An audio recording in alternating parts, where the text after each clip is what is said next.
Bienvenue à Virage. Aujourd'hui, nous avons en studio la toute nouvelle Nissan Sentra version SR. On vous parle de cette voiture dans un instant. Marc Bouchard nous présente la toute nouvelle Honda Prélude. Nous avons beaucoup de nouvelles de l'industrie et à la fin de l'émission, on répond à vos questions. Tout cela à Virage dans un instant. Virage Auto est propulsé par IA Assurance Auto et Habitation.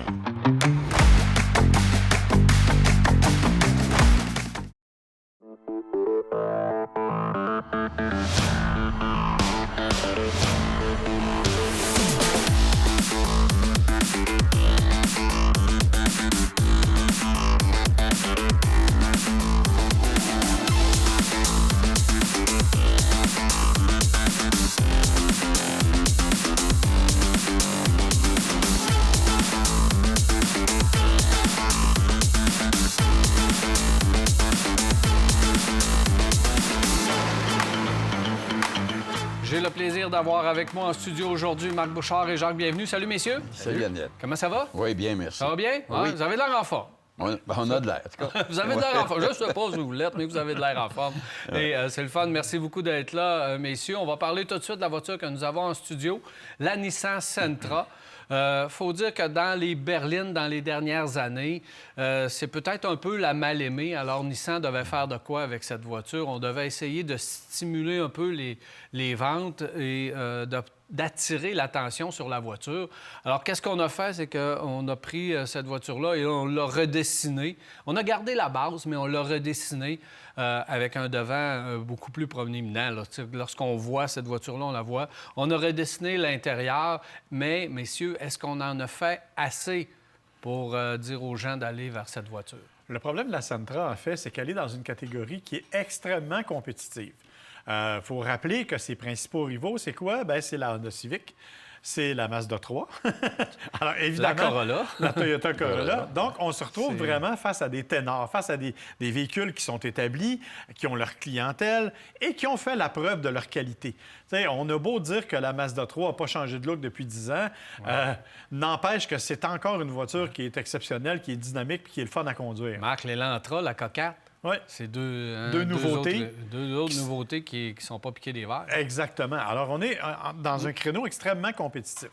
Nissan avait donc une mission importante, renouveler son véhicule en gardant quand même une certaine personnalité parce qu'il y a des gens qui appréciaient ce qu'était la Sentra. Ce qu'on a fait, tu l'as dit, c'est qu'on a essentiellement revu le design.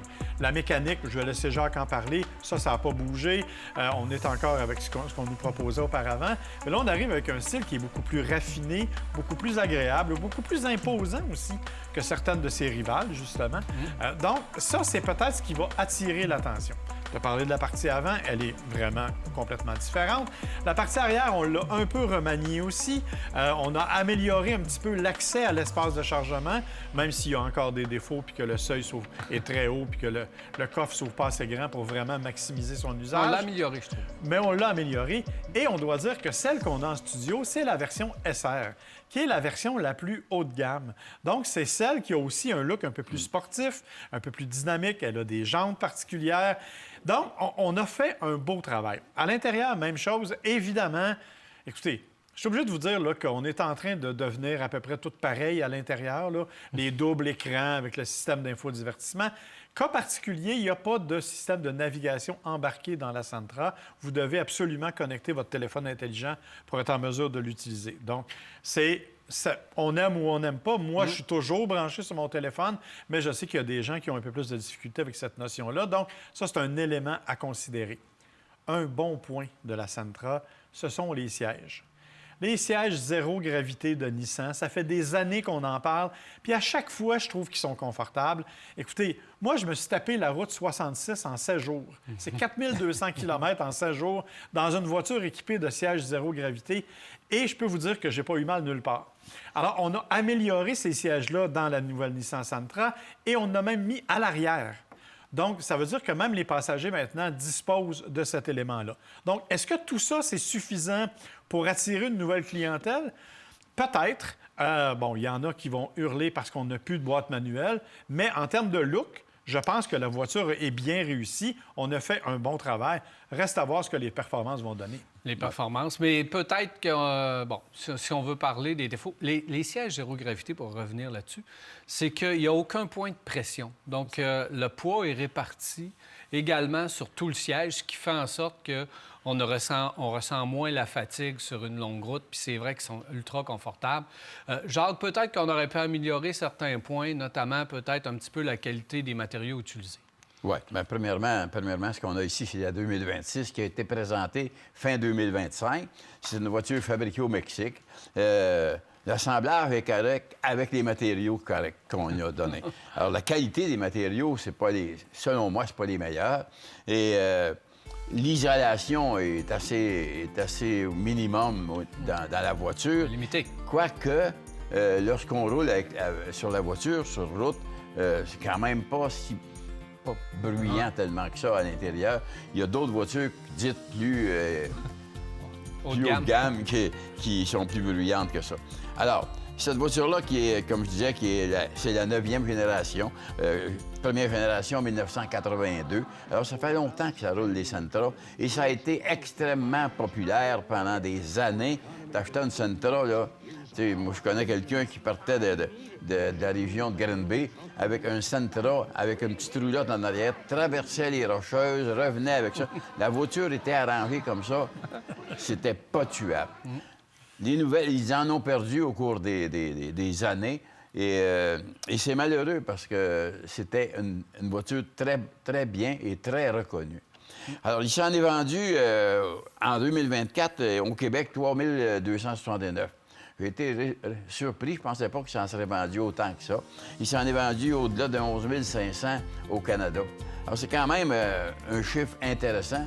J'ai entendu que si on compare ça à Toyota, la Corolla, si on compare ça avec Mazda ou Honda, là, on est un petit peu à la traîne.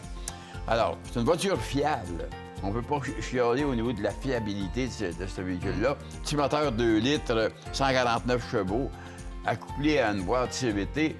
Ça, je suis toujours accroché après ces batailles de boîtes-là. J'enroule des véhicules avec des boîtes CVT et c'est toujours la même chose. T'as beau être prudent, de ne pas aller appuyer trop fort sur l'accélérateur. Ou le moteur est trop porté à vouloir grogner un petit peu plus ou monter plus haut en régime. Alors, les roues 16 pouces ou 18 pouces, la voiture qu'on a ici, c'est du 18 pouces.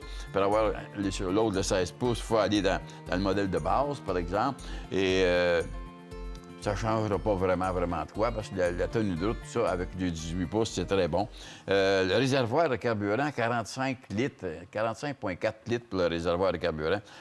Quand il y a des réservoirs de cette grandeur-là, généralement, c'est parce que c'est des voitures économiques. Alors, il y a ça. Le coffre, 396 litres. C'est un style ordinaire, bon, mais le style est correct. Son plus gros défaut, c'est ses concurrents. C'est vrai de ça. Alors, les sièges sont OK, vous en avez parlé. Les sièges arrière qui sont aussi OK. Je me suis assis en arrière, mais je n'avais pas pensé qu'il était zéro gravité autant en avant qu'en arrière. Vous auriez dû me le dire avant que j'embarque ici. L'isolation moyenne, j'en ai parlé. Consommation. La consommation, Marc, tu avais fait beaucoup de chemin avec. Moi, tu vas me dire que j'ai fait de la ville avec. Ça m'a donné 9 litres au 100. C'est pas méchant, mais on a mieux que ça. On a mieux que ça aussi dans certains autres. Seuil du coffre, tu dois parler, Marc, du seuil du coffre qui est assez élevé. Moi, j'aurais aimé, puis qu'on le veuille ou pas, le couvercle du coffre, il est large parce qu'on a changé l'ouverture. Mais pour le fermer, on a des températures qui font que les arrières de voiture sont très sales. Alors, si tu veux fermer le coffre, il faut que tu salisses les mains. Tu n'as pas le choix. Il n'y a pas de poignée à l'intérieur pour y donner un coup qu'on puisse le fermer. Poignée, bien, c'est le coupe-pneu de secours qu'il n'y en a pas. Suspension qui cogne un petit peu dans les trous, mais on a tellement de trous. Le moteur qui roule doux. J'ai ouvert le capot pour le lave-glace, etc. À ma grande surprise, il est très lourd. Alors, c'est pas pour tout le monde quand on va pouvoir mettre du lave-glace. Mais en dehors de ça, bien, on se promène. On se promène avec ça. Puis c'est une auto qui est fiable. Hein? Je veux dire, ça, là, la mécanique n'ayant pas changé, je suis un peu comme Jacques. Moi, les CVT, ça m'essouffle autant que ça essouffle. Mais au moins, l'auto, elle est là. rendue fiable, la CVT. Ah, là. ouais, C'est ça, t'as elle est bien. super fiable. Ce qui a nuit à la réputation de la Sentra, c'est la CVT des générations là, des années Exact. Avant, 2014, 15, 16. Mais là, ces les années. dernières générations, c'est d'une grande fiabilité. Tu sais, je vous rappelle qu'il y a eu un circuit de course, puis qu'il y a beaucoup de choses qui étaient stock, puis ça a bien fonctionné avec la Sentra. Donc, c'est un véhicule qui est effectivement durable, qui est fiable, qui est aussi, on en a peu parlé, mais qui a quand même un peu d'espace. Et c'est ça son avantage par Espacieux. rapport à ses concurrents, c'est qu'il y a plus d'espace à l'intérieur. Ça demeure une compacte, mais tu sais, dans une Toyota Corolla, là, ça prend pas des grandes jambes pour être rapidement à l'étroit à l'arrière, alors que là-dedans, tu as de la place. Donc, il y a plusieurs éléments intéressants, les écrans Elle et arrive tout, mais... bien équipée. Oui. La technologie montée à bord est très bien. Donc, il y a quand même beaucoup de technologie qui fait en sorte que pour le prix, parce que 26 000 à 34 000, grosso modo, Ouais, ouais. elle est quand même, c'est quand même bien au niveau du prix. Elle est dans la concurrence directe. Maintenant, il va falloir que les gens de Nissan convainquent les gens de s'asseoir dedans puis d'en vendre. Puis Nissan sont bons pour faire des prix, des rabais, des promotions. Fait que peut-être qu'on va réussir à aller. Mais au niveau design, au niveau présence, là, ça démarque un peu plus. Ça est bête. Une chose que j'ai trouvée intéressante, c'est que Nissan ont mis immédiatement un bouton pour le volume, passer le volume et changer les stations de radio dedans. Moi, je suis un gars qui joue avec les stations de radio. Je ne suis pas obligé de tout être dans l'écran pour jouer avec ça. Voilà pour la Nissan Sentra 2026. Merci, messieurs. Ça fait plaisir. Alors voilà, on s'arrête pour une pause et on va bien rester là. Car Expert, l'expert carrossier, vous a présenté cet essai routier. Car Expert à la fine pointe de la carrosserie.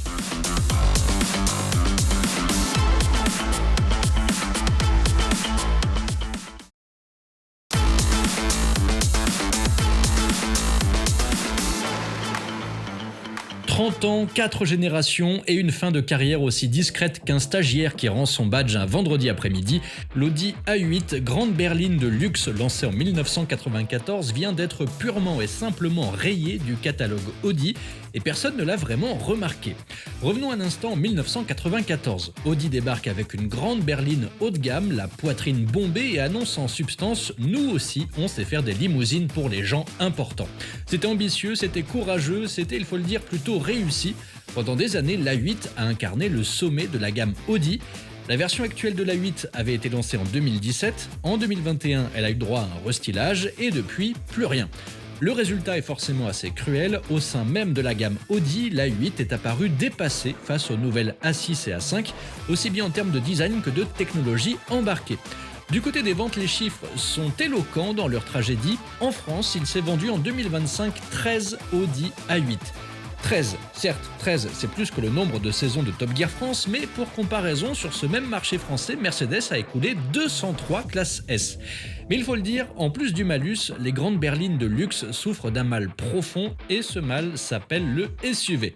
La clientèle qui a acheté ces limousines, souvent des personnes d'un certain âge, a simplement migré vers des véhicules plus hauts, plus faciles à monter et descendre. Chez Audi, ce sont désormais les Q7 et Q8 qui assurent l'intérim au sommet de la gamme avec le soutien de la e-tron GT. Pendant ce temps, la concurrence, elle, n'a pas chômé. Mercedes a continué à faire évoluer la classe S avec méthode et régularité en améliorant à chaque génération ce qui faisait déjà son succès. Alors quelle suite pour la 8 ? On ne sait pas, aucune remplaçante n'est annoncée, ni même en développement confirmé à ce jour. Audi se contente pour l'instant d'écouler les derniers exemplaires en stock. L'Audi A8 s'en va donc sans fanfare, sans discours d'adieu, sans même un dernier tour de piste. 30 ans de bons et loyaux services, 4 générations et une sortie par la petite porte. Ensuite, bienvenue chez Stellantis, le groupe automobile qui a élevé le changement d'avis au rang de stratégie industrielle. Cette semaine, nouveau revirement, la prochaine Peugeot 208 sera exclusivement électrique et cette fois, c'est vraiment décidé, enfin pour l'instant. Reprenons depuis le début, parce que l'histoire mérite d'être racontée correctement. Tout part d'une plateforme technique baptisée STLA Small. Cette architecture a été conçue dès le départ pour accueillir uniquement des moteurs électriques. Elle doit servir de base aux prochaines générations de Peugeot, Citroën, Lancia, Opel, bref, bon nombre de marques du groupe. Jusqu'ici, tout va bien. Sauf qu'il y a un an, Stellantis décide alors que Stella Small ne sera plus réservée à l'électrique, elle deviendra multi-énergie, capable d'accueillir aussi des moteurs essence et hybrides.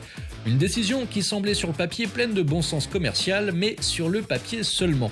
Parce que modifier une plateforme pensée dès l'origine pour l'électrique, afin d'y loger un moteur thermique, avec tout ce que ça implique, boîte de vitesse, réservoir, échappement, le bazar habituel, ça ne se fait pas avec un tournevis et de la bonne volonté. Ça coûte énormément. Face à l'addition, Antonio Filosa, patron du groupe, a donc tranché. On abandonne l'idée de rendre Stella Small multi-énergie. La prochaine 208 et dans son sillage la 2008 seront donc bel et bien 100% électriques. Cela dit, que les amateurs de moteurs à explosion se rassurent, Stellantis ne compte pas abandonner le thermique sur ce segment. Les modèles actuels, la 208, la Corsa, le 2008, dans leur version essence et hybride, vont tout simplement voir leur carrière prolongée. Et pas qu'un peu, la plateforme CMP actuelle de ces véhicules thermiques sera maintenue en production jusqu'en 2032 au moins. Côté calendrier, les choses sont désormais assez claires. La nouvelle Peugeot 208 électrique est attendue pour le second semestre 2027, produite à Saragosse. En parallèle, les 208 thermiques actuelles ne resteront pas figées dans le temps, elles bénéficieront de mises à jour stylistiques et d'enrichissement de contenu pour rester compétitives. En résumé, la future 208 sera électrique avec une arrivée en 2027 et les actuelles 208 resteront thermiques encore quelques années. Chez Fiat, on prépare quelque chose de nouveau pour 2026, quelque chose de plus grand, quelque chose qui peut transporter jusqu'à 7 personnes. Et si on en croit les indices distillés sur les réseaux sociaux de la marque, ça pourrait s'appeler le Grizzly. Le nom colle d'ailleurs parfaitement à la logique de la marque. La Panda porte le nom d'un animal, autant que le grand frère assume celui d'une bête autrement plus imposante. Les noms de travail qui circulent en interne comme Multipla, Pandissima ou encore Gigapanda semblent avoir été écartés au profit de quelque chose de plus sauvage. Concrètement, ce futur SUV sera dérivé de la Grande des Pandas, mais en nettement plus grand. On parle d'une longueur d'environ 4,40 m, ce qui le place dans la même catégorie que le Citroën C3 Aircross ou l'Opel Frontera. Pas un mastodonte donc, mais un gabarit familial sérieux. Le patron de Fiat, Olivier François, a d'ailleurs posé une limite claire, aucune future Fiat ne dépassera 4,50 m, histoire de rester maniable en ville tout en offrant suffisamment d'espace pour embarquer toute la tribu. Et justement, parlons de la tribu. Ce SUV sera disponible en configuration 5 ou 7 places avec un habitacle modulable. Ce futur Grizzly s'appuiera sur la plateforme Smart Car, la même architecture que celle qui sert déjà de base au C3 Aircross, à l'Opel Frontera et à la Grande des Pandas. Cette base a l'avantage d'être multi-énergie, on y trouve des moteurs essence 1 litre de turbo, des versions hybrides légères développant environ 110 ou 145 chevaux et des variantes 100% électriques autour de 113 et 156 chevaux. Ces dernières embarqueraient des batteries de 44 ou 54 kWh pour une autonomie visée entre 300 et 400 km. Pour contenir les coûts, la production est prévue dans l'usine Stellantis de Kenitra au Maroc. Objectif tarifaire environ 25 000 € pour la version hybride et un peu moins de 27 000 pour l'électrique. La présentation officielle est attendue pour l'été 2026 avec une commercialisation prévue vers la fin de la même année. Et enfin, en 2026, MG revient avec une MG4 revue et corrigée et des tarifs qui font à nouveau très mal à la concurrence. Commençons par comprendre ce qui change dans la gamme. La MG4 se scinde désormais en deux. D'un côté, une version d'entrée de gamme, plus accessible, baptisée MG4 Urban, moins sophistiquée, qui démarra aux alentours des 20 000 €. De l'autre, la MG4 tout court, qui monte en gamme et se refait une beauté intérieure. L'extérieur reste quasiment identique, pas de révolution stylistique, mais le tableau de bord, lui, a été entièrement repensé avec un écran central de 12,6 pouces, une qualité perçue en nette hausse et un habitacle qui ne ressemble plus à celui d'une voiture assemblée à la va-vite un vendredi après-midi. Côté batterie, MG fait le ménage. La gamme se concentre désormais en deux formats. Une batterie de 64 kWh qui promet 452 km d'autonomie selon le cycle WLTP et une grande batterie de 77 kWh avec jusqu'à 545 km d'autonomie. La version X-Power, elle, atteint 405 km, le tout avec ses 435 chevaux répartis sur les 4 roues. Pour une compacte de 4,29 m, c'est le genre de chiffre qui mérite qu'on marque une pause. Et maintenant, les prix, parce que c'est là que ça devient vraiment intéressant. La version 64 kWh démarre à 33 490 €. Pour ce tarif, l'équipement est pour le moins généreux, caméra 360 degrés, conduite semi-autonome, siège avant et volant chauffant, pompe à chaleur, écran connecté, la liste est longue. La version 77 kWh est affichée à 36 990 € et la X-Power à 38 990 €. Mais puisque la MG4 n'est pas éligible au bonus écologique et que la marque le sait très bien, elle a décidé de prendre les devants en proposant d'office une remise de 6 000 € sans condition sur toute la gamme. Pas de formulaire à remplir, pas de critères à satisfaire, 6 000 € de moins directement, ce qui donne en pratique la MG4 64 kWh à 27 490 €, soit le prix d'une Renault 5. Et la X-Power 435 chevaux, 4 roues motrices, 405 km d'autonomie à 32 990 €. Alors est-ce que la MG4 est parfaite? Non. Est-ce qu'elle est éligible au bonus? Non. Est-ce qu'elle est fabriquée en Europe? Non plus. Mais est-ce qu'elle offre à ce tarif un niveau d'équipement et d'autonomie que ses rivales peinent à égaler? Absolument. Et parfois les chiffres parlent mieux que n'importe quel autre argument.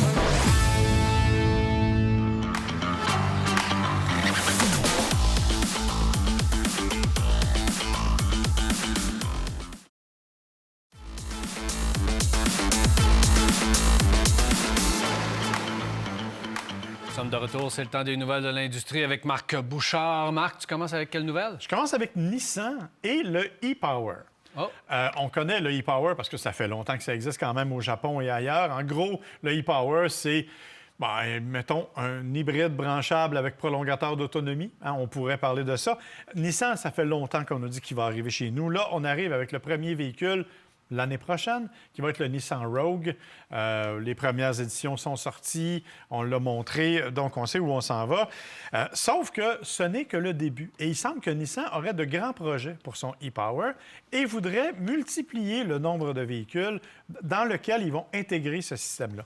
Et je pense que c'est une super bonne idée. Et le prochain, ça pourrait être le Kicks. Ah, ouais. Alors, imagine un Kicks e-Power. Bien sûr, écoute, c'est pas une grosse affaire, on s'entend, mais ça pourrait avoir une batterie de 2,1 kW, ce qui me permettrait, parce qu'il y a déjà des exemples qui ont été faits, d'aller chercher 201 chevaux et bien sûr une économie de carburant qui serait vraiment ridicule. Sauf qu'à 2,1 kW, tu n'as pas énormément d'autonomie électrique. Là, on Non. parle de quelques kilomètres, alors que le prolongateur d'autonomie, ce qu'on nous a vendu dans la plupart des compagnies, c'est beaucoup d'autonomie électrique. Ouais. Et le moteur à essence vient servir de moteur d'appoint. Effectivement. Et là, à très peu de kilomètres, à très peu de batterie comme ça et très peu de kilomètres électriques, là, le moteur à essence va être en marche. Bien, on dit qu'il va être en marche en permanence pour propulser les roues, propulser le moteur électrique et non pas propulser les roues. Bien là, la consommation, Va être par un peu exemple, plus élevée. regarde la Chevrolet Volt. Oui. Historiquement parlant, lorsque le moteur à essence était toujours en fonction, l'économie n'était pas là. Non. Donc ça va être à analyser. Effectivement. Mais au moins, le projet est là et je trouve que c'est une bonne idée parce que c'est une technologie qui, jusqu'à maintenant, fonctionne bien au Japon. Donc, on verra ce que ça va donner sur un premier Rogue parce qu'on sait qu'actuellement, le Rogue arrive en version hybride branchable, mais c'est le Mitsubishi.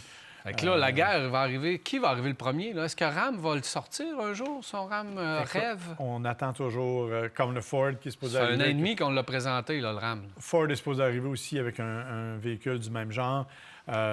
On verra ce que ça va donner. Dans la série des Ford, justement, tu connais le pape Léon, n'est-ce pas? Bien, Pas personnellement, là, genre. Mais bon, c'est le premier pape américain, hein, Oui. originaire de Chicago. Donc, les gens de Ford ont décidé d'offrir au pape une voiture, donc un Explorer édition unique, adapté pour le pape lui-même. Et écoute, Il va pouvoir être debout en arrière parce que lui, il ne s'assoit pas dans ouais, les c'est autos. ça. Non, ils ont mis des beaux sièges de cuir avec le logo papal inscrit et tout. Pour le reste, écoute, ça demeure un Explorer sensiblement similaire. La seule chose, c'est qu'ils ont mis des plaques d'immatriculation personnalisées. Alors, en avant, il y a Léo XIV, c'est Léon XIV, bien sûr, et en arrière, ils ont mis Da Pope. D'abord. Alors, évidemment, c'est M. Farley, le big boss de Ford, qui, personnellement, aurait fait préparer ce véhicule-là spécifiquement avec des caractéristiques qui rappellent Chicago et qu'il aurait mis au pape. Je trouvais ça très L'histoire ne drôle. dit pas s'il est blindé ou pas. Non, mais- pour le moment, on n'a pas de détails. En fait, ils ont dit c'est V6 3.3 hybride. Là, donc, ils n'ont rien changé au niveau de la mécanique. Là, mais je On trouvais apprécie l'idée- la pensée. Exactement. On parle beaucoup des véhicules chinois actuellement et de compagnies comme BYD. BYD a dévoilé récemment sa batterie, la Blade Battery, qui est une batterie absolument phénoménale. Si jamais ça fonctionne, on dit qu'elle peut passer de 10 à 70 en 5 minutes. Ce qui est l'équivalent littéralement d'un plein d'essence, on va se le dire, de 10 à 97 en moins de 10 minutes. OK. Donc, c'est une voiture qui se remplit littéralement comme ça. Et ils ont testé la performance de 20 à 97 en 12 minutes à moins 30 degrés Celsius. Encore plus intéressant. Alors là, ça devient évidemment quelque chose d'intéressant. Sauf que, bon, ils l'ont testé avec Mais un ça doit être véhicule. l'architecture de 1000 watts, puis avec leur borne En fait, qui est c'est- exclusive à 1500. 1500 mégawatts, effectivement. C'est ce qui n'existe pas nulle part, sauf à quelques endroits en Chine pour BYD de façon exclusive. Écoute, on dit qu'évidemment, on n'est pas encore prêt à commercialiser ça de façon massive, mais ils l'ont testé avec un véhicule et ça a pris 9 minutes 51 secondes pour remplir Là, la voiture. on dirait qu'on n'entend plus parler des batteries solides, des Non. solid state batteries. On dirait qu'on n'entend plus parler des batteries au sodium. Il y a Là. des technologies qui fonctionnent en Chine depuis quelques temps qu'on n'entend plus parler. Alors, j'ai hâte de voir quelle chimie va remporter la victoire On et sait- vers où est-ce qu'on se dirige. On sait que les Japonais travaillent beaucoup sur la batterie solide, donc on verra ce que ça va donner, mais en attendant... Stellantis sont supposés de sortir dans le Charger. Oui. Mais ça aussi, on verra ce que ça va donner. En attendant, bien, on peut toujours se tourner vers VinFast, hein, qui n'en finit pas de nous surprendre. Une compagnie qui a sa part de difficultés et qui a décidé qu'il lançait une division de luxe. Ça s'appelle Lac Hong, qui est une division de luxe avec la 800S et la 900S. Écoute, c'est littéralement des limousines. Ce sont des véhicules qui sont faits pour concurrencer littéralement quasiment des Rolls-Royce ou des trucs comme ça. C'est vraiment super impressionnant comme véhicule. Moteur électrique de 460 kW, donc 615 chevaux. Des autonomies qui sont supérieures à tout ce qui a été fait jusqu'à maintenant. Ça fait pas de sens, Marc. Regarde, il va commencer Ça par... fait pas de sens. La compagnie est tout croche de A à Z. S'il était capable de vendre au moins 3 voitures au Canada, ce serait bon, là, mais Ben sans oui, puis briser. s'il était capable de nous envoyer une troisième voiture, peut-être, s'il Ouais. vous plaît, merci. V3. Parce qu'il y en a beaucoup. Puis là, on a toujours 2. Ouais. Puis c'est toujours un peu difficile de savoir où la faire entretenir. Ouais, c'est Donc, ça. On attendait peut-être le développer VF3. un réseau de distribution dans le sens du monde. Oui. Puis après ça, pouvoir offrir des voitures chères au monde. Parce que là, je pense qu'à part l'appât du gain, je vois pas vraiment d'intérêt d'avoir ces voitures. Moi, je pense que c'est strictement pour faire ce qu'on appelle un statement, là, pour dire, regardez, on est capable de le faire. En fait, On nous amène la 3, la VF3. La VF3, ça qu'on pourrait nous amène super le quelques, fun, quelques mais- petites voitures de même, puis qu'on rassure les gens avec le réseau de distribution. exact. Et une dernière petite nouvelle rapide. La Nissan Leaf vient d'être choisie comme étant la voiture de l'année par l'Association des femmes au monde. C'est donc une très bonne nouvelle pour Nissan. Et sa Leaf, qui a eu quelques difficultés dans le passé là, à se faire reconnaître. Et là, ben, c'est une belle performance mondiale. Oui, parce qu'on l'a bien retravaillé, cette Oui, elle est voiture-là. belle, elle On l'a va mis bien. vraiment au goût du jour. Totalement. Et c'est un prix bien mérité. Merci, Marc. Ça fait plaisir. Alors, voilà, on s'arrête pour une pause et on vous revient rester là.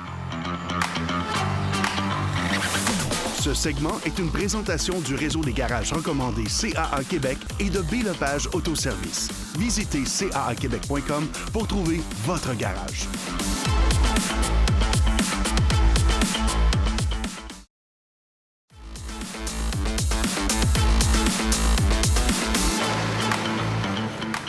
Aujourd'hui, on fait un petit bond dans le temps avec une voiture super moderne qu'on attendait depuis longtemps, en tout cas que moi j'attendais depuis longtemps et que j'ai bien hâte d'essayer. C'est la nouvelle Honda Prelude 2026. Comme vous pouvez le voir, on n'est pas dans une Honda Prelude tout à fait standard. C'est-à-dire qu'on a complètement redessiné le modèle, même si on dit qu'on en est à la 6e génération. Vous aurez compris qu'on a été quelques années avec une absence dans ce calendrier de la Honda Prelude. Celle qu'on vous propose aujourd'hui, elle est effectivement très moderne. Quand on regarde le style, ça n'a rien à voir avec le reste. On a vraiment bien affûté son crayon du côté de chez Honda, puisque la silhouette, elle est magnifique. Je dois le dire, Au départ, j'étais un peu sceptique, mais on a bien réussi. La partie avant qui s'étire, par exemple, loin devant, nous donne vraiment une allure aérodynamique. Et bien sûr, la partie arrière qui, elle, utilise notamment des lumières d'aile pleine largeur, ça vient vraiment confirmer une certaine présence. On peut aisément constater la courbe de toit. On est donc dans un véhicule extrêmement dynamique, extrêmement agréable. On a aussi voulu lui donner une assise très forte sur la route en utilisant des roues de 19 pouces qui viennent combler des arches de roues solides. Alors, on a vraiment une attitude, on a vraiment une personnalité assez forte quand on regarde la voiture. Je vous le dis cependant, si vous désirez avoir des couleurs un peu olé-olé, vous allez devoir réfréner vos envies puisque seulement 3 couleurs sont disponibles, le noir, le rouge et celle que l'on a avec nous qui est une espèce de blanc, gris, bleu qui s'appelle en fait givre d'hiver. Vous aurez compris que c'est la seule option aussi qui est disponible sur la voiture puisqu'il n'y a rien d'autre d'optionnel dans le catalogue de Honda, du moins pas pour cette première année. On vous le dit, c'est une voiture avec une courbe extrêmement pointue vers l'arrière. On a vraiment misé beaucoup sur l'aérodynamisme. On a aussi un petit aileron intégré en haut de la lunette arrière. Bref, on joue la carte sportive, même si la voiture elle-même ne l'est pas autant, mais ça, on va y revenir. Quand on regarde ce design, ce style-là, les feux notamment, les poignées effleurantes, on a l'impression qu'on a effectivement affaire à une voiture de performance. On a aussi cette impression-là quand on regarde l'intérieur, puisqu'il s'agit d'un véritable coupé 2 portes, 2+2, avec un haillon. Et là, je vais faire une petite mise au point tout de suite. Le +2, on devrait peut-être mettre une demi parce qu'effectivement, l'espace est assez limité à l'arrière. Les 2 bancs arrière sont essentiellement symboliques et vont vous servir à ranger du matériel. La bonne nouvelle, cependant, c'est que la banquette se replie et ça vous donne un plancher plat, ce qui donne un haillon étonnamment spacieux pour une voiture sportive, on va bien le dire. En fait, il y a même beaucoup d'espace qui nous a permis d'amener largement assez de caméras pour peaufiner tout ça. Il faut le dire cependant, c'est une tradition japonaise, parce que du côté de chez Subaru, on nous a fait la même chose avec le BRZ, c'est-à-dire qu'on nous a proposé 2 places arrière qui sont à peine assez grandes pour le sac à main de mon épouse. Ceci étant dit, c'est quand même un véhicule qui donne un bon dégagement pour la tête à l'avant et surtout qu'il y a des sièges extrêmement confortables à l'avant. Ils sont soutenants, ils donnent vraiment beaucoup de confort et peu importe la taille que vous avez, vous êtes en mesure de vraiment bien vous installer et d'être supporté. Je vous parlais de l'espace, vous connaissez ma taille, vous la voyez, ma taille. Quand moi, je suis en position de conduite dans ce véhicule-là, bien malheureusement, il n'y a absolument pas de place pour les jambes d'un passager à l'arrière. Alors, honnêtement, là, on va se le dire, c'est une magnifique 2 places, mais on est loin du 2+2 qu'on nous a promis. Quant au reste de l'habitacle, on est dans un produit Honda et ça se sent. Pourquoi je vous dis ça? Parce que si vous regardez l'intérieur, si vous regardez la planche de bord, vous allez constater qu'on a par exemple une espèce de grille en nid d'abeille que l'on retrouve dans les autres produits Honda, notamment la Honda Civic. On a d'autres éléments qui sont similaires à ceux du CR-V, incluant l'écran 12,3 pouces qui est doté d'un système d'infodivertissement qui n'a pas tout à fait la rapidité souhaitée, mais malgré tout, on est quand même dans quelque chose qui est assez simple d'utilisation avec une bonne ergonomie. Le tableau de bord numérique est aussi présent. Malheureusement, on ne peut pas le personnaliser autant qu'on le voudrait. Malgré tout, on est encore une fois dans quelque chose d'assez simple à utiliser qui ne demande pas une grande compréhension. Le volant se prend bien en main. Plusieurs commandes directement sur le volant. On le sent. Ça vient remplacer un peu les commandes ailleurs et ça rend plus simple l'utilisation globale du véhicule. Donc, dans l'ensemble, c'est un habitacle réussi, mais ce qu'il faut surtout regarder, c'est la qualité des matériaux et le style des matériaux qu'on a mis à l'intérieur, parce que même si on a repris le design que l'on connaît déjà chez Honda, on arrive vraiment avec une qualité de finition exceptionnelle et ça, pour la Prélude, c'est une bonne nouvelle. Ce dont je ne vous ai pas encore parlé, bien entendu, c'est du côté de la mécanique. On aura l'occasion de faire un test sur la route, bien sûr. Malgré la température, vous aurez compris qu'on ne pourra pas la pousser vraiment, mais ce n'est pas l'intention de cette voiture-là. D'autant que, je vous le dis immédiatement, sur papier, ce n'est pas une voiture de performance. On parle d'une voiture qui fait le 0-100 en 7,8 secondes, c'est-à-dire un petit peu plus que certains VUS qu'on a essayés récemment. Alors, on a affaire à une Honda Prélude qui est magnifique, qui est une belle voiture, qui est bien réussie, avec des beaux éléments malgré les faiblesses de chargement. Reste maintenant à voir comment elle se comporte sur la route.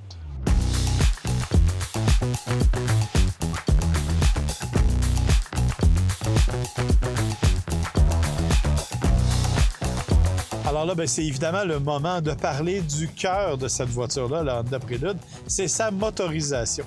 Du côté d'Honda, on n'a rien réinventé. On a pris un élément qui est extrêmement bien réussi, il faut le dire, c'est la motorisation de la Honda Civic hybride, c'est-à-dire un 4 cylindres 2 litres marié à 2 moteurs électriques, dont un après la transmission, qui permet d'avoir une économie de carburant assez substantielle. On nous annonce 5,4 litres au 100. Je ne vous cacherai pas qu'on n'est pas là. Vous avez vu qu'il y avait un peu de neige, il fait quand même un peu froid, il y a un peu de gadou. Je suis davantage aux alentours de 7,2, 7,3, ce qui est quand même relativement raisonnable, on va se le dire. Bien sûr, ça veut dire aussi 200 chevaux, 232 livres-pieds de couple. C'est pas extrêmement puissant, c'est correct, mais on aurait préféré, je l'ai dit et le répète, un peu plus de oomph du côté de la Prélude, ce qui nous aurait amené peut-être un peu plus vers ce qu'elle est dans la réalité. Autre élément dont il faut parler, bien sûr, c'est toute la partie avant qui a été littéralement empruntée à la Civic Type R. En fait, on a utilisé les mêmes suspensions, les mêmes barres anti-roulis, on a utilisé tout le système qui permet d'avoir une direction beaucoup plus précise, beaucoup plus sensible et des suspensions qui répondent mieux aux exigences. Là-dessus, il faut le dire, la tenue de route, elle est exceptionnelle. La Prélude, elle se comporte très bien et c'est probablement son aspect le plus sportif. C'est cette tenue de route vraiment particulière avec une direction qui répond au doigt et à l'œil.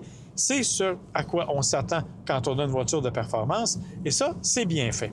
Le point suivant, cependant, est peut-être un peu moins agréable parce que c'est celui qui sème le doute. On n'a pas de boîte manuelle, on n'a même pas de boîte automatique et on n'a pas une vraie CVT. C'est une e-CVT, donc une CVT électronique, qui permet de jouer avec les rapports de façon simulée. Et ça, c'est la partie qui me dérange un peu, parce que quand on la laisse en mode ordinaire, la transmission, elle est transparente, mais c'est pas le temps, bien sûr, de faire de la performance.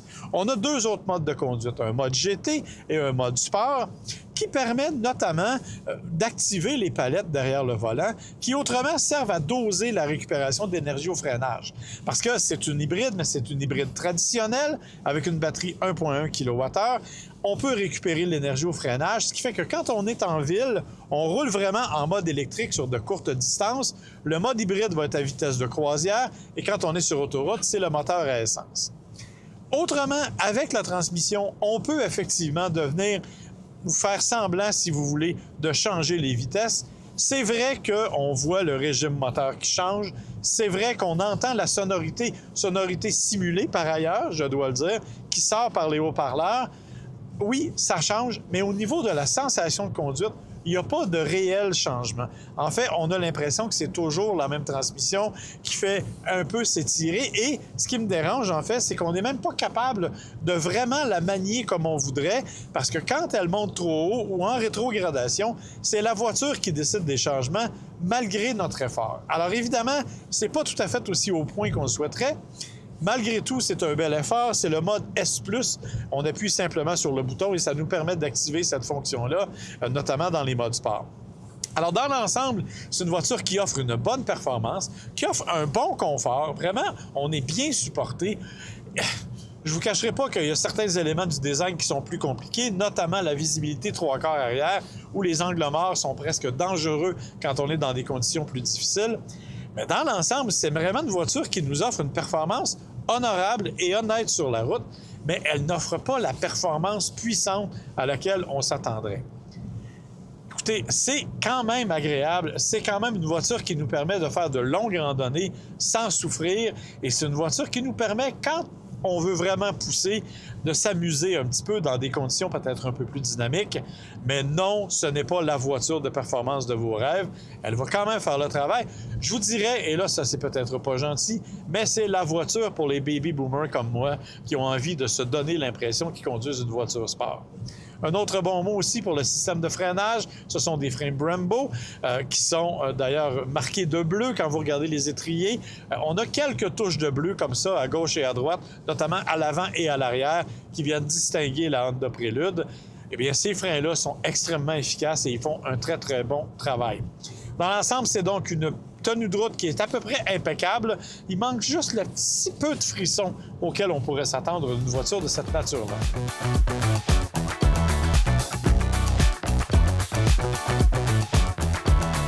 Alors, le verdict de cette Honda Prélude, c'est une belle voiture, c'est une bonne voiture. Ce n'est malheureusement pas une bonne Prélude. Je m'explique, la Prélude d'origine, elle était une voiture de performance qui n'était pas toujours bien réussie, mais qui nous demandait une certaine présence et qui transférait beaucoup d'émotions. Celle-ci, elle est beaucoup plus scientifique. Elle est beaucoup plus froide. Quand on est à l'intérieur, on ne ressent pas tous les sentiments qu'on voudrait à son volant et on aurait aimé peut-être un peu plus de performance. Autre détail dont il faut parler, bien entendu, 52 000 $ pour un véhicule qui reprend essentiellement la mécanique de la Honda Civic hybride. On aurait aimé peut-être un peu plus de puissance. Ça nous aurait permis peut-être d'apprécier davantage. Alors, est-ce que c'est une belle voiture? Est-ce que c'est une bonne voiture? Définitivement. Est-ce qu'elle va se vendre? Est-ce que les amateurs vont courir après? Je vous dirais que ça risque d'être plus difficile. Honda aurait peut-être pu forcer un peu plus sur la performance. Malgré tout, c'est une belle voiture, je le répète, et elle vaut quand même la peine d'être essayée.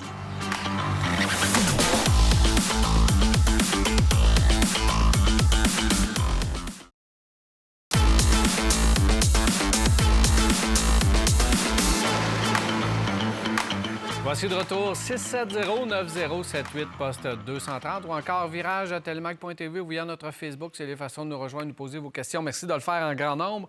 Messieurs, il y a M. Godin qui se dit j'ai entendu dire qu'une compagnie chinoise allait arriver très bientôt ici au Canada. Il s'agit de qui? Et est-ce que c'est vrai? Est-ce que c'est vrai? Il s'agit de qui? J'ai rien entendu encore au niveau de compagnie en tant que telle. Peut-être BYD par site Internet, mais rien d'officiel. En fait, il y a plusieurs rumeurs qui circulent. C'était pour dire Polestar. Ils sont là. Polestar, Tesla, qui bien sûr vont importer leurs véhicules directement de Chine. Buick. Buick aussi. Mais Buick le faisait déjà parce que c'est des véhicules à essence. Fait que ça, il n'y a pas de problème là-dessus. Il y aura effectivement des importations. Donc, on sait que le nombre de permis a déjà commencé à être émis. On parle de 24 500 qui ont été émis. Donc, ce n'est pas suffisant pour justifier la présence d'une compagnie complète, sauf que ce qu'on sait, c'est que BYD a déjà du personnel au Canada parce qu'il y avait une usine d'autobus en Ontario et ils ont gardé du personnel au Canada. Et la compagnie Chery, qui est aussi une compagnie chinoise, a publié des offres d'emploi pour avoir un siège social à Toronto. Mais entre publier une offre d'emploi puis avoir une voiture qui rentre, moi, je vous dirais, retenez pas votre souffle, là.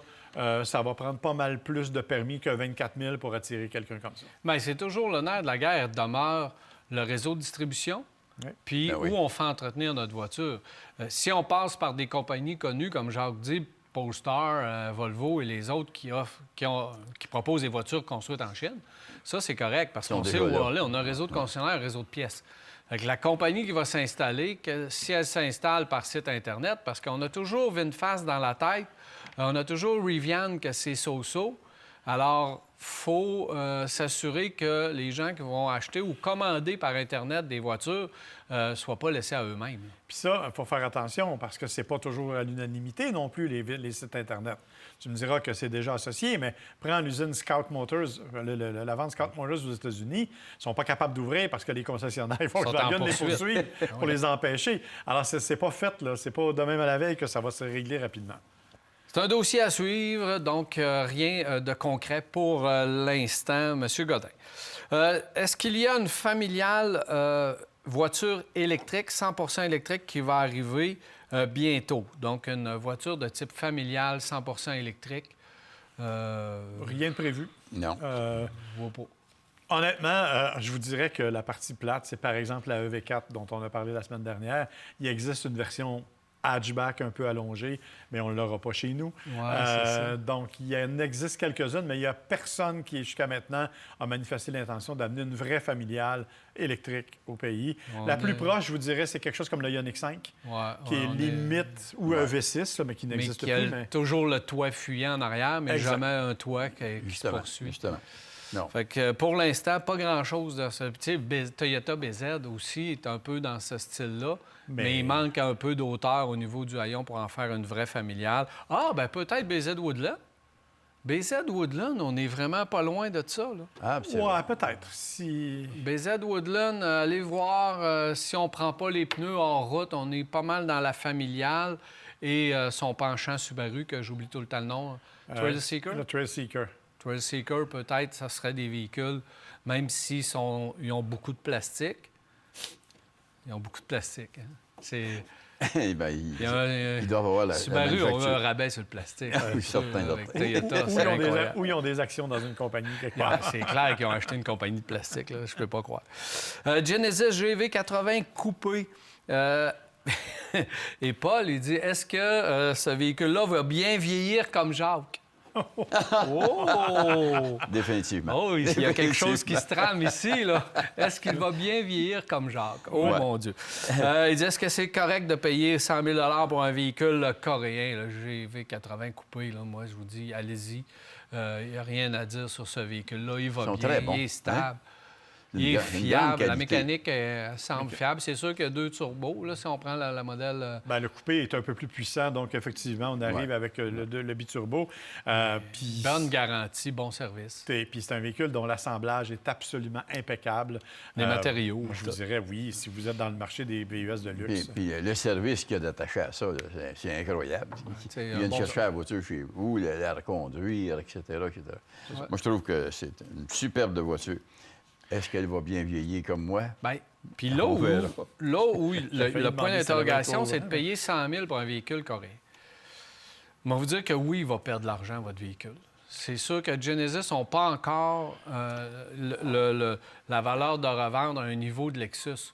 Sauf que achetez-vous un Audi, achetez-vous un Mercedes, achetez-vous un BM, vous allez voir qu'à 100 000, il va perdre aussi de la valeur. Aussi. C'est ce que Donc, je te c'est pour dire. pas Il y a pire juste ou mieux Lexus. que les autres. Il y a juste Lexus qui conserve vraiment sa valeur. Parce que dans ce créneau-là, les autres VUS de cette nature-là vont perdre aussi au niveau de la valeur de revente. Il y aura la dimension du coffre à vérifier sur la voiture si ça fait son affaire. Étant donné qu'il est coupé, Puis, ouais. ça, c'est peut-être quelque chose à vérifier. Je regarde pour le Passport de Honda, mais le Trail Sport, ça serait mon choix. Qui sont ses compétiteurs?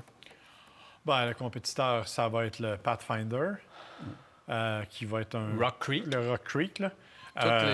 Toutes les versions un peu aventure. Là. Ouais, mais c'est quoi? Forerunner peut être un Forerunner, puis Un Toyota. limite Land Cruiser, même s'il est beaucoup plus cher. Sorento X-Pro. Ouais. Puis les versions Hyundai aussi. Il y a les XRT et tout ce qui vient avec. Chez Subaru, tu as des Wilderness, mais tu n'as pas vraiment ce format-là. Hein, Donc, on va avoir plus petit. Ça va être la Outback Wilderness qui va être le plus méchant. Les Tremor du côté de chez Ford, par exemple. L'Explorer Tremor, qui est Tremor, d'ailleurs au niveau du prix. exceptionnel. Vraiment, là, 59 000, 60 000 au niveau du prix pour l'Explorer, c'est... Ça pourrait être ça, un c'est achat vraiment, intéressant. c'est vraiment un concurrent direct intéressant. C'est pas mal ça, effectivement. Par contre, je vous le dis tout de suite, le Trail Sport, il est un peu gourmand. Là. Préparez-vous à une consommation qui est un petit peu surprenante. Allez, vous êtes avertis. Sabin dit, est-ce que vous avez plus de détails sur le petit camion électrique de base chez Ford qu'on dit moins cher que le Maverick? Non. La réponse, c'est non. Ça fait partie du programme le nouveau Model T de Ford. Donc, on nous a promis un véhicule qui serait à 30 000 US, un petit camion électrique, mais ça ne sera pas avant au moins 2027, peut-être 2028. Alors, pour le moment, on n'a aucun détail. Aucun détail. On abandonne l'Escape, on nettoie la gamme du côté de chez Ford, puis les nouveaux modèles tardent à arriver. Merci, messieurs. Ça fait plaisir. C'est- On se revoit la semaine prochaine? Bien sûr. On espère. Parfait. Alors voilà pour Virage. J'espère que vous avez apprécié. Effectivement, on se revoit la semaine prochaine pour un autre Virage. Bonne semaine.